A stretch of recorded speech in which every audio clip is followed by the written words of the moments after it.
ముఖ్యమంత్రి గారికి నా యొక్క నమస్కారాలు. నా భర్త నాగవల్లి రాజలింగంమూర్తి చనిపోయి ఇప్పటికీ 9 రోజులు గడుస్తున్నా కూడా నా భర్త మరణానికి కారణం, చంపిన వాళ్ళు ఎవరో కారణం తెలియట్లేదు. దీనికి నా భర్త చనిపోయిన కారణం ఏంటంటే ఈ ఒక మేడిగడ్డ ప్రాజెక్టు మీద నా భర్త చనిపోయినాడు. ఏంటంటే ఇప్పుడు పోలీసు వాళ్ళు ఏమంటున్నారు, ఎవరు అడిగినా కూడా చిన్న భూమి తగాదా వల్ల నా భర్త చనిపోయింది అంటున్నారు. 2 గుంటల భూమి మీద నా భర్త చనిపోలేదు. ఆయన ఎన్నో గవర్నమెంట్ భూముల విషయంలో కానీ, మేడిగడ్డ ప్రాజెక్టు విషయంలో కానీ, మా వందల వేల కోట్ల భూమి విషయంలో గవర్నమెంట్ భూములు భూ కబ్జా అవుతున్నాయని నా భర్త గతంలో రమణారెడ్డి మీద హైకోర్టులో కేసు వేయడం జరిగింది.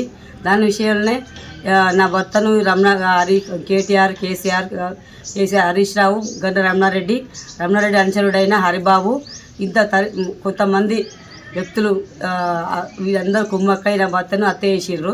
వీళ్ళు ఏమంటున్నారంటే ఇది చిన్న విషయం కదా, నా భర్త ఈ 2 గుంటల భూమిలో చనిపోయారని సృష్టిస్తారు. ఇంతవరకు పోలీసు వాళ్ళు కూడా ఏమంటున్నారు, ఏదో ఎవరు అడిగినా కూడా బయట వీళ్ళు ఎట్లా చనిపోయిందంటే ఒక 2 గుంటల భూమిలో తగాదాలు ఉండే వాళ్ళకు పోలీసు వాళ్ళు కూడా సార్ దండం పెడితే సార్ సీఎం గారికి, నా భర్త 2 గుంటల భూమిలో చనిపోలేదు. మేడిగడ్డ ప్రాజెక్టు వందల వేల కోట్ల ఇది ప్రజల సొమ్ము, ప్రజల ధనాన్ని కోల్పోతున్నాం మనం. ఈయన ధర్మం ప్రకారం వేయండి, న్యాయం ప్రకారం వేయండు. వందల వేల కోట్ల భూమి విషయంలో ఈయన ప్రాణం పోయింది. ఈయన ఉంటే మాకు పని జరగదు, వీడు ఉంటే ఎంతకైనా మన ప్రమాదమే అని వీళ్ళు కేసీఆర్, కేటీఆర్ వీళ్ళందరూ గంట వెంకటరామారెడ్డి, హరిబాబు అందరూ కుమ్మక్కై నా భర్తను మర్డర్ చేయడం జరిగింది. ఇది వట్టి మామూలు మర్డర్ కాదు, అటెంటివ్ మర్డర్. అంటే ఆయన ఎన్ని రోజులు అందరూ ఫాలో అవ్వకుంటూ ఎక్కడ దొరుకుతాడో ఏం చేద్దామని వాళ్ళు ఫాలో అవ్వకుంటూ అని చీకటిలో అంటే నడి రోడ్డు పైన నా భర్తను హత్య చేసిండ్రు. ఇది మామూలు హత్య కాదు. కరెంటు లేని సమయం చూసి 10 మంది వ్యక్తులు వెంటాడి ఆయన ఇంటికి వచ్చే సమయంలో ఆయన మర్డర్ చేసిండు. అంటే ఆ టైంలో కరెంటు అంతటా ఉన్నది సార్. ఆయన ఇంటికి వచ్చే దాని కరెంటు లేకుండా చేసి కరెంటు ఆఫ్ చేసి నా భర్తను హత్య చేసిండు సార్. దీని వెనకాల సార్ నా భర్త ఇంత మామూలుగా చనిపోలేదు సార్. ఎందుకంటే ఈ కేసును సిబిఐ సిఐడికి అప్పగించి నా భర్త మరణానికి నాకు న్యాయం చేస్తారని కోరుకుంటున్నాను సార్. మీరు రేవంత్ రెడ్డి సార్ నాకు న్యాయం చేస్తారని కోరుకుంటున్నా. మళ్ళొక విషయం ఏంటంటే నా భర్తే చనిపోయాడు, నాకు పెద్ద దిక్కు లేకుండా నా భర్తే చనిపోయాడు. నా పిల్లలకు ఇద్దరు పిల్లలు, చిన్న పిల్లలు సార్. వాళ్ళ కోసం నేను న్యాయం కోసం పోరాడి బయటికి వెళ్ళామంటే కూడా నా భర్తకు నాకు న్యాయం లేకుండా నాకు భయం అవుతుంది. నన్ను బయటికి వెళ్ళి ప్రశ్నిస్తామంటే నన్ను ఎవరు చంపుతారో నాకు ఇట్లా భయం అవుతుంది. నా పిల్లలు స్కూల్ పోయే పిల్లలు, వాళ్ళని ఎక్కడ ఏం చేస్తారో నాకు భయం అవుతుంది.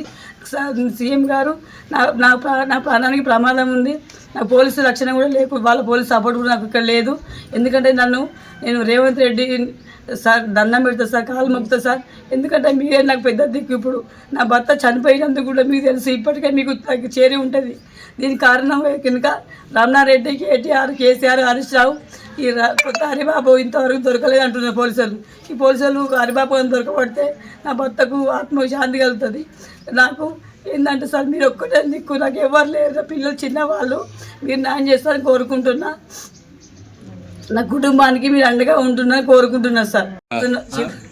చివరి మాటగా చెప్తాను సార్, నేను నా భర్త చనిపోయిన కారణంగా నేను బొమ్మకాడ అంబేద్కర్ చివరిసారి ధర్నా చేసిన సార్. ఎందుకంటే నా భర్తను ఇంత కిరాతంగా చంపుతారా అని నేను ధర్నా చేస్తుంటే డిఎస్పీ గారు ఎవరు చంపిరమ్మని భర్తనని చెప్తే నాకు రమణారెడ్డికి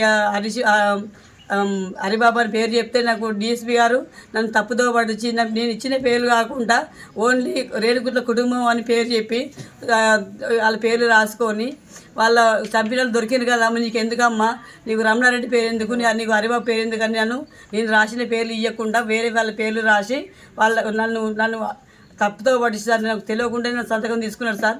నేను ఇచ్చిన పేర్లు ఇవ్వలేదంటే, నువ్వు ఇచ్చిన పేర్లు ఇచ్చినామంటే నాకు హరిబాబు పేరు రమణారెడ్డి పేరు ఎందుకు లేదంటే, వాళ్ళు పెద్దవాళ్ళమ్మ, వాళ్ళు ఇవాళ కోర్టు రేపు వస్తారు, నీకు న్యాయం జరగదు. హరిబాబు పేరు రమణారెడ్డి పేరు చెప్తే నీకు న్యాయం జరగదని నాకు తప్పుదో పడిచి నన్ను ఇట్లా చేసింది సార్. దండం పెడతారు సార్, మీరే నాకు న్యాయం చేయాలి సార్ అని కోరుకుంటున్నారు సార్.